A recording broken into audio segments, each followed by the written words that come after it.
My job is to manage the nutritional biochemistry lab, and we're a group of individuals that work together to better understand the nutritional requirements for extended duration spaceflight.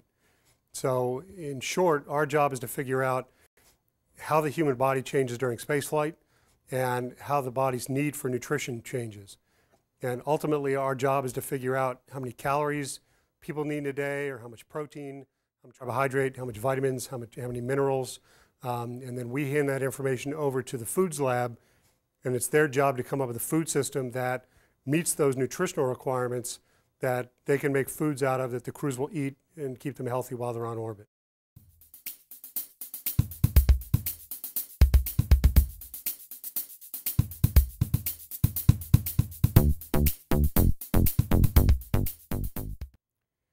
The Nutritional Biochemistry Lab does two types of work. We do what we call operational work, which is also what you could call clinical work, and that is essentially like when the astronaut goes to the doctor for a nutrition checkup. And before and after the crews go on long-duration space station missions, we will collect blood and urine samples, and we'll check them to make sure that the crews are healthy before we send them up. And then we'll check them again when they get back to make sure that if there have been any changes over the course of the time they were up there, that we can help work with the physicians and work with the rehabilitation team to get crews back to full health as quickly as possible.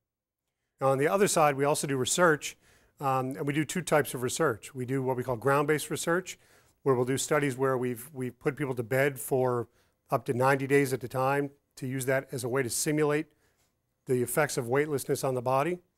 We've done studies in Antarctica, which is an environment that's very similar to what we see in space flight. That is, it's very remote. The crews don't get any ultraviolet light exposure because for 6 months out of the year in Antarctica, the sun doesn't come up. And the crews in space station are also shielded from ultraviolet light. So what that provides us is a way to do studies in people on Earth that help us understand what's going on during space flight. And then we also are involved with spaceflight research. Right now, we're very fortunate to have 2 studies on board the International Space Station. We have one that's called the Nutrition Experiment, where we're collecting blood and urine samples during space flight to look at how the body changes while the crews are up there on 6-month missions.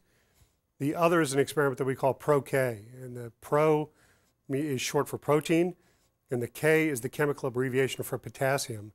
And what we're doing there is we're altering the amount of protein in the diet and the amount of potassium in the diet to see if by doing that we can help protect and prevent some of the bone loss that we see in astronauts.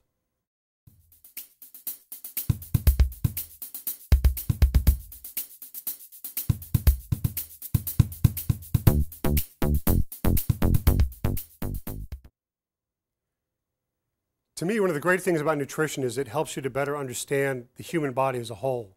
And what's very exciting about the way we do work is that A, we're doing human studies, and B, we look at all the nutrients. So sometimes we're doing energy studies, sometimes we do calcium studies, sometimes we do bone studies, sometimes we do other types of research.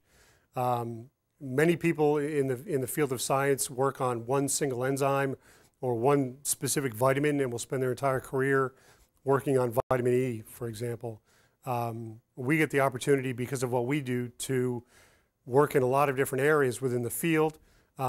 We usually also have the opportunity, because we don't have expertise, detailed expertise in every single one of those areas, that we get to work with people in the scientific community across the world that can help us focus in on specific projects.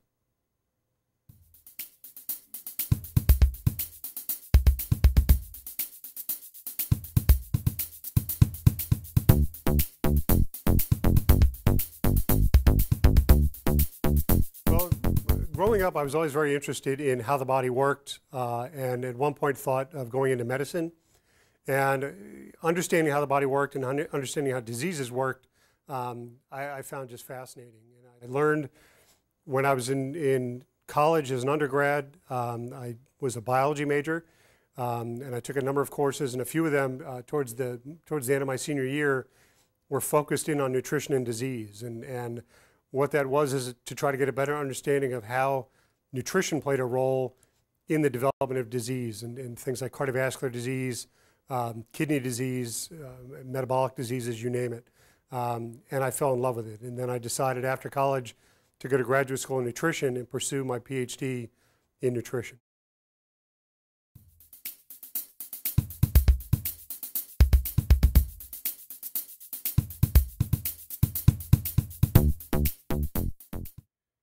Nutrition is sort of an interesting field because there's many areas within nutrition, but nutrition science, which is what I did, which is the area that I work in, required a fair amount of math and science to get through the education, and it requires a fair amount of math and science in what I do every single day.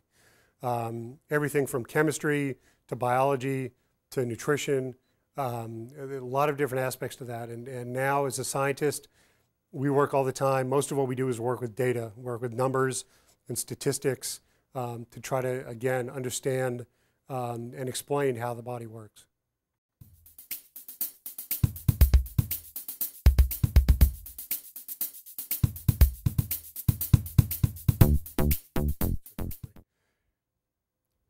If you wanted to go into the field of nutrition, the best thing I can tell you is that, again, you need a strong interest in science and as broad a background as you can.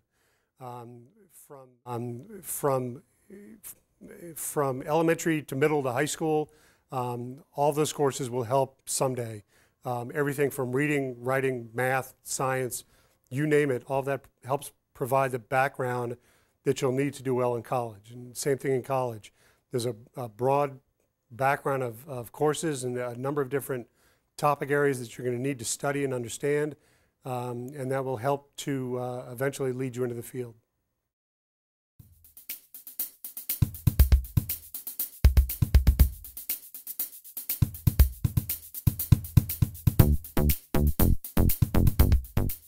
A typical day as a national nutritionist, I suppose the first thing I would tell you is that there's no typical day as a national nutritionist. We have many projects going on and a lot of things that we're working on. I'll try to give you an idea of some of the things I've done this week. This morning, for example, I met with one of the crew members who's going to fly to a space station mission in 2014. And this was his first evaluation prior to his flight. And I talked to him a little bit about what we know about nutrition and some of the important things that he'll need to keep in the back of his mind when he gets up there to fly. Things like make sure you eat enough, make sure you drink enough, different things to eat, like that we know that fish intake is good for your bones, so wherever you can to try to eat more fish, and those kinds of things.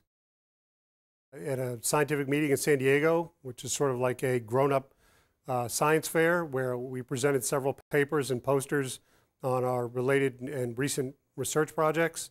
We're always writing scientific papers, trying to get them published.